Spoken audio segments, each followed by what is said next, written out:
بھائیو، انبیاء کرام علیہ السلام کی معصومیت اور حفاظت من جانب اللہ کی طرف سے، اس کی نمائندہ مثال قرآن پاک میں سیدنا یوسف علیہ السلام ہے.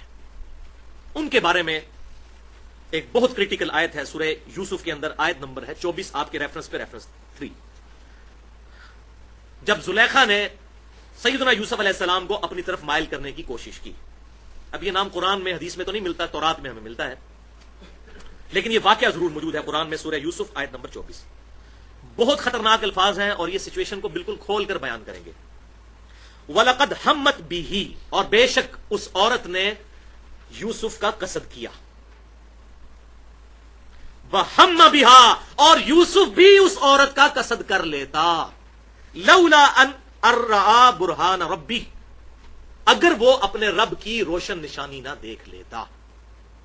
یہ سمجھ سے باہر ہے، کتنا بڑا فتنہ ہے عورت. حالانکہ وہ عورت تھی جس نے یوسف علیہ السلام کو پالا تھا، ماں کی جگہ تھی. لیکن یہ سیکس جو فرائڈ کہتا ہے، قرآن پاک بھی سورہ آل عمران میں اس چیز کی تائید کرتا ہے.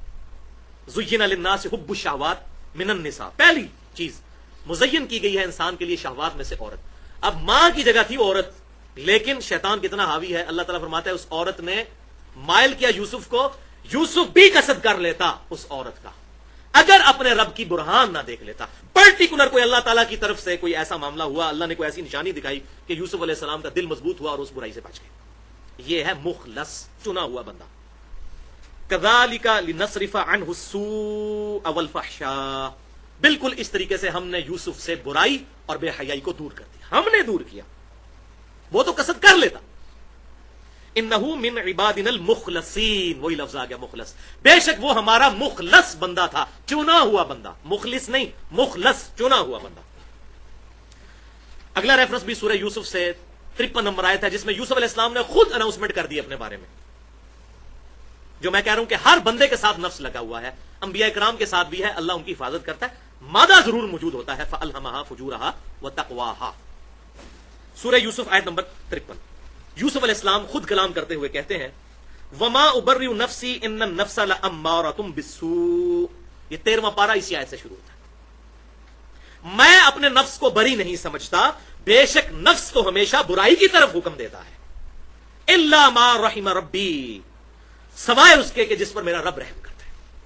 إِنَّ رَبِّي غَفُورٌ رَحِيمٌ، بے شک میرا رب بخشنے والا ہے، مہربان ہے. بھائیو اندازہ کریں، یہاں پر سب کانٹیننٹ میں، انڈیا، پاکستان اور بنگلہ دیش کے کلچر میں لوگوں کے بزرگوں کے بارے میں یہ عقیدے ہیں کہ وہ جو ہیں وہ مخلص بندے ہیں. یہاں تو انبیاء کی بات ہو رہی ہے.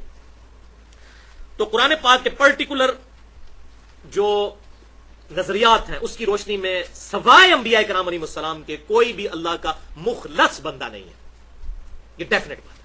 لہذا اہل تشیع کا یہ جو عقیدہ ہے کہ ائمہ اہل بیت رحمہم اللہ علیہم رضوان علیہم السلام یہ معصوم ہے، تو یہ ان کا نظریہ بالکل کتاب و سنت کے خلاف ہے.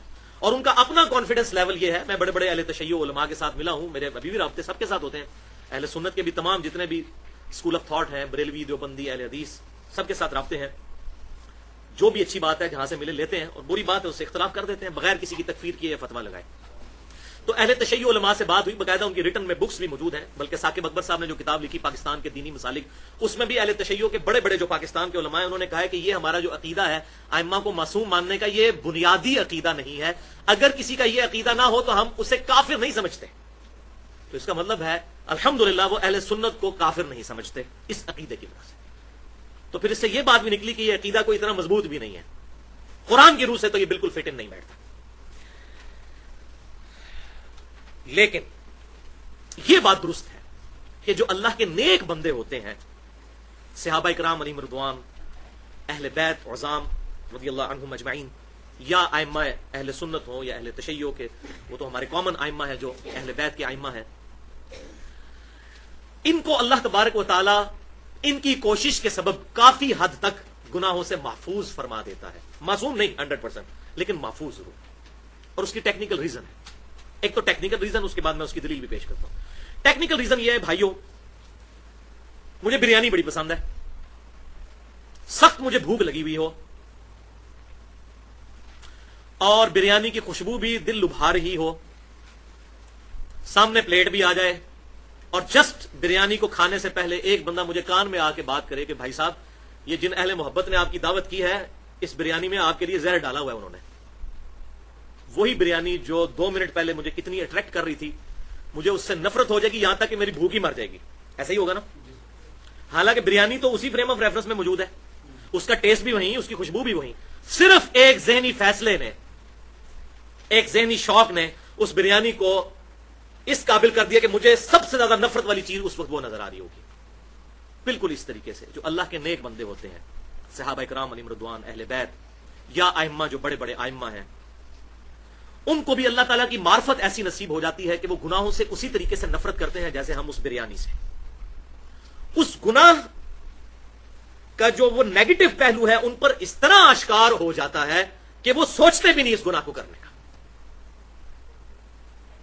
یہ چیز ممکن ہے، اور اس کا ثبوت صحیح بخاری کی وہ مشہور حدیث ہے کتاب الرقاق چیپٹر میں انٹرنیشنل نمبر کے مطابق 6502 آپ صلی اللہ علیہ وسلم نے فرمایا، حدیث قدسی ہے، بڑی رکت انگیز، بہت رکت انگیز، کہ اللہ تعالیٰ فرماتا ہے جو شخص میرے ولی سے دشمنی کرے گا میرا اس کے خلاف اعلان جنگ.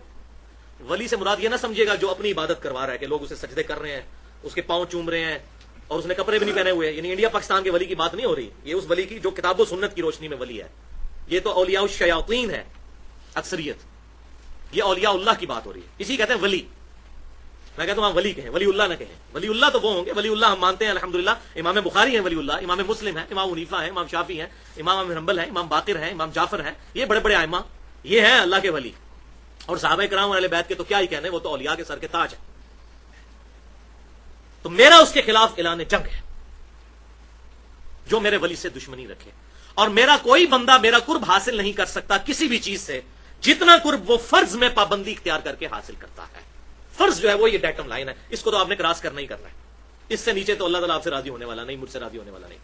اور بندہ نوافل کے ذریعے پھر میرا اتنا قرب حاصل کر لیتا ہے کہ میں اس کے کان بن جاتا ہوں جس سے وہ سنتا ہے، میں اس کی آنکھیں بن جاتا ہوں جس سے وہ دیکھتا ہے، میں اس کے پاؤں بن جاتا ہوں جس سے وہ چلتا ہے، میں اس کے ہاتھ بن جاتا ہوں جس سے وہ پکڑتا ہے.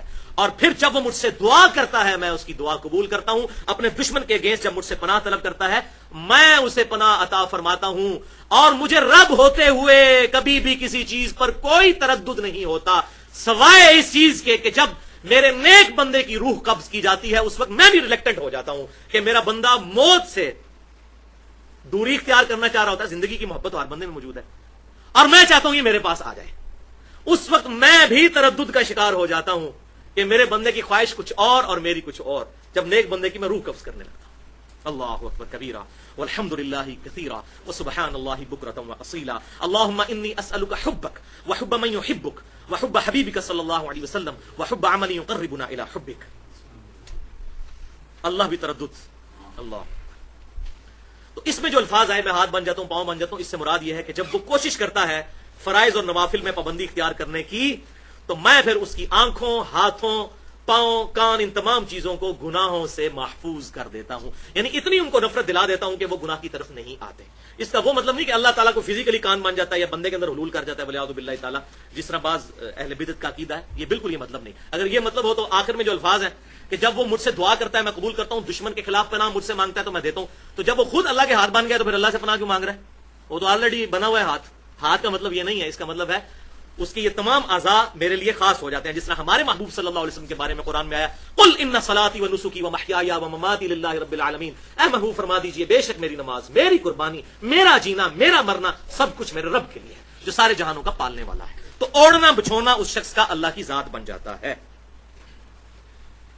بھائیو شیطان اتنا بڑا دشمن ہے کہ امام کائنات صلی اللہ علیہ وسلم کو بھی قرآن میں حکم ہوا کہ آپ اللہ کے حضور شیطان سے بچنے کے لیے دعا کیا کریں.